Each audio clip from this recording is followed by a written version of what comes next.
Well, the topic of exercise and movement is quite a difficult one if you've got chronic fatigue syndrome. So today I want to talk about why it is actually so important to find ways of moving even when you're really tired, and dispel some of the myths around that. And if you stumbled across this and you haven't actually got chronic fatigue, but you're interested in the ideas behind exercise and movement, I've got some tips for you as well. Now, I'm Katie Dean. I founded a company called Find My Energy to help people who are living with burnout or chronic fatigue syndrome, or just on the path to get there. Ideally, we want to avoid you getting to that place in the first place. But if you have already fallen into chronic fatigue syndrome, then I've got lots of help that can set you on the recovery path. So as I said, today I want to talk about exercise, or more specifically movement. So we're going to discuss that a little bit. I'm then going to give you a tip for anyone who is basically fairly healthy or not suffering from too much fatigue. And then I want to explore another area that is more pertinent to people who are quite more towards the severe end of the fatigue spectrum. So I've very deliberately said exercise and movement, because I think when we talk about exercise, it's easy to slip into this idea that that means going to the gym or going running or doing certain specific things, and that you need a certain routine in place. And I'm not saying that you shouldn't do any of those things. I mean, of course, they're all beneficial to your health. But it is also important to recognise that fundamentally our bodies need movement. And that's not necessarily exactly the same as a formal exercise regime. I mean, you can get movement from walking around your house, walking around your office, going for a walk in nature. All of that is movement. Yes, it is also exercise as well, but we're kind of on a spectrum here. And I just want to bring your attention back to something that struck me earlier. Think about a little tiny child. I mean, they are moving all the time. I look at my nieces and nephews and they are constantly on the go. And yes, small children appear to have more energy than us as adults. But we send them to school, and then what happens? All that movement is stopped, or it's containerized. You're allowed to move in the playground, but in the classroom you've got to sit still and focus and concentrate. And we sort of lose touch with the idea that our bodies fundamentally are designed to be moving all the time. Obviously, movement helps tone our muscles, so we can appear fit, have that nice physique, if that's what you're after. It also helps keep our one of arguably most important muscle, the heart muscle, fit and working. But did you also know anything about the lymphatic system and how important it is to have movement for that? Now, that system is tied up with your immune system, and it's part of the way in which your body will get rid of toxins before they're really causing damage. But it's a constantly flowing system, and you can help the flow by just moving your body. In fact, I mean, little tip for anyone out here, whether you're fatigued or not, I saw a wonderful video by a guy who calls himself the Lymph Man, and he left us all with this really simple little exercise that you can do at any point in the day just to improve the lymphatic flow. And he calls it the Lymph Man shoulder shuffle. And excuse me for making a fool of myself on YouTube, but it basically goes something like this. So you're lifting your shoulders up and down, and you want to speed it up and really get a good flow going. So, I mean, you can do that right now, wherever you are, sitting, standing. If you're lying down, you probably want to actually sit up so you can get the movement. But there's lots of other basic ways that we can get lymphatic flow going, which will help improve your immune system as well. So that talks about some of the reasons why we need movement and why it doesn't have to be an exercise regime. You literally just want to think about how much you are moving around during the day. And maybe you already do think about that. But let's move on now to look at this idea of movement and exercise in the context of chronic fatigue syndrome. Because when you get really, really tired, the last thing your body wants to do is move a lot. I mean, you will get to the point, I know I was at the point where I was bedbound. Even though my brain desired to move, I knew it was a good idea to move, my body was just saying no. At the same time, if you are constantly in that state, you are going to find that your muscles deteriorate. So when you do come to try and move, it's not happening. It's not going to help your heart rate. And as I've just said, your lymph system, which is supporting your immune system, is also going to suffer. So how do we get around that issue? Well, I'm going to give you a couple of tips in a moment. But before I do that, I want to address a really big area that can cause some problems. And it's this idea of graded exercise therapy. Now, it's been around for a while, this idea, but it really got formalised as a treatment for chronic fatigue syndrome by the PACE study, which was carried out in the UK in 2011. That study has since been discredited, and a large reason for that is so many patients were reporting back that this graded exercise therapy was actually doing them more harm than good.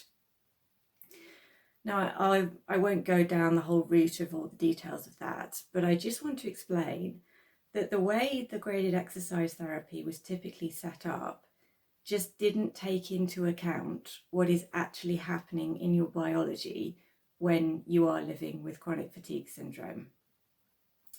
Unfortunately, the side effect of that was to create a whole set of thinking around the idea that you don't want to be moving at all, you don't want to be pushing your body. In reality, what we need to understand is this thing called pacing. Now, people describe that in different ways. I like to think of it as a bit of art and a bit of science, really simple science. So it's this idea, your mitochondria, they're like the little batteries for your cells. They are what produce a hormone called ATP, which is essentially your energy currency. So if your cells don't have enough ATP, then they don't have enough energy to function on whatever task they're doing, you're going to struggle with. Now, it's really important to understand the mechanism by which ATP is created. And again, it's not necessary to go into hugely complex science here. I break it down to its most simplistic form, which is basically you should have like a level that you're using through your normal activity, and then you've got like a surplus storage supply, which is there to dip into if there's an emergency. Now, with chronic fatigue syndrome, you're constantly dipping into that surplus storage supply. So it's going down and down and down and down until you've got nothing left. That's the point at which you crash and burn. Now, it takes sort of about 3 to 4 days for your body to produce new ATP. So that's going to begin filling up the storage. And that's not necessarily going to fill your storage to max immediately. So, think of it. Imagine a jug of water and you're pouring water in one side. If you're also pouring water out of the other side at the same time, you've got to get the balance so that you're actually filling up the jug and not using more than you're producing. That's kind of the concept with your ATP. When you understand how all of that works, then pacing is about working with that. So it's easy to get into this fear cycle of, oh my gosh, I've crashed. This is a disaster. It's not. It's actually, your body can deal with that. It will start producing new ATP. It's not ideal to keep crashing over and over and over and over because you're just putting extra stress on your body. It's not necessary. But you can work with this. So if you have to crash, then instead of feeling guilty about it and questioning and you're berating yourself for having been so stupid and done that, which that's typically what we do, understandably, because it feels like a disaster. It really helped me to just be able to step back and say, okay, I crashed. I've run out of ATP. What I'm going to do now is just rest for 3 days and let my body build its supply. I'm not going to feel guilty about resting. I'm not going to try and do things. You know, if people are asking me to do stuff, I'm just going to say, look, I need to rest these 3 days. Then from day 4 onwards, or it might be day 5, you need to start feeling this out for yourself. You can start beginning to introduce gradual energy because you'll have some ATP to play with. You just don't want to ramp it up too fast, otherwise you'll crash again. But understanding that principle took away a lot of the fear factor for me. This idea that when I crashed, oh God, this was going to be it forever. I was never going to get out of this situation. I was never going to move. That's not true. Your body has a strategy for dealing with that. You just need to work with it and support your body. And the other flip side of that is taking the guilt out of that rest period. There's guilt from having to say no to people, especially if you've got a lot of helper type personality within you. But there can also be fear. I mean, I've just pointed out to you that our bodies need exercise, they need movement and so on. So there can be fear of like, I can't just take 3 days out. I should be doing something here. Well, no, at that point, that is what your body needs. Your body needs to focus its attention on rebuilding your ATP. Moving forward from that, then you want to start doing some gentle things and just really simple things, not even sort of thinking about it as exercise. Something like, if you're thirsty, can you go and get yourself a glass of water instead of asking your carer to do it? And just be careful, not scared. You don't need to keep putting yourself into the stress response over this, but just take care, be sensible. Now, other things are, when you are really, really bedbound and you just want to get a bit of movement in, just try something simple, just literally shaking out your hands. You don't have to do it, hard. You can wiggle your fingers. Just doing that with certain parts of your body, you can wiggle your toes, you can move your legs, just for a little bit, is going to give you enough movement to support that end of things, but without also taking you into the complete burnout where you've wrecked any ATP that's building. So it's really about thinking about balance, appreciating that the thoughts that are going through your head where you are creating stress, you're creating fear, that actually depletes your energy production further. So try and let go of those as much as possible. And then just work sensibly to support your body. Now, I know that's a lot of information I've just thrown at you. And for some of you, it will be easier to see this written down as well.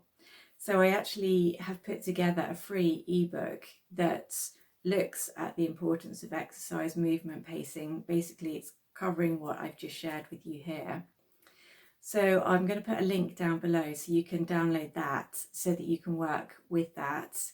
And, if you find that helpful, you've got more options to go on. I run a whole course to support pacing. I will also work with you very happily if you feel like it's any mental blocks or beliefs or thought patterns are getting in your way in this area. I can help you overcome all of those as well. So you've got lots of options to know you're not alone. It does get better. I mean, I spent 20 years and I got better. And just remember that it is important to factor in some sort of movement, whatever level you're at. And once you get to the higher levels of recovery, you'll be able to bring in much more fun movement, like actually just going out for a little short walk or going to spend some time with friends, or whatever it is that you enjoy doing. But above all, whether you're fatigued or healthy, focus on doing movement and exercise that brings you joy, because that's going to be the most supportive thing for your system, whatever that looks like. So on that note, thank you very much for watching. You want to catch up on the other videos in this little playlist because each of them deals with a different way that you can support your body, either to remain healthy, ideally, or if you've slipped into fatigue, to get beyond that. And speaking of exercise, movement and things that you enjoy, I'm just heading off to do a yoga class. So I wish you all well, and I look forward to connecting with you again on another video or through the Find My Energy website. Thank you for watching today.